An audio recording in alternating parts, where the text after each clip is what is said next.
kamustahin na po natin ang sitwasyon ngayong Pasko sa Divisoria na puntahan, di ba, ng mga gustong makatipid. At may ulat on the spot si Tina Panganiban Perez.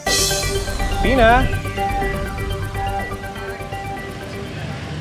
Connie, Rafi, isa sa mga matataong lugar dito sa Maynila ang Divisoria, lalo na pagpapalapit ang Pasko dahil dito namimili yung mga gustong makatipid. Pero ngayong araw ng Pasko, kapansin-pansing, hindi ganoon karami ang mga tao rito. Maluwag ang Recto Avenue na kadalasang puno ng mga sasakyan. Maraming establishmento rin ang sarado. Pero sa masikip na Ilaya Street, dikit-dikit pa rin ang mga namimili. Maraming mga magulang bitbit ang kanilang mga anak.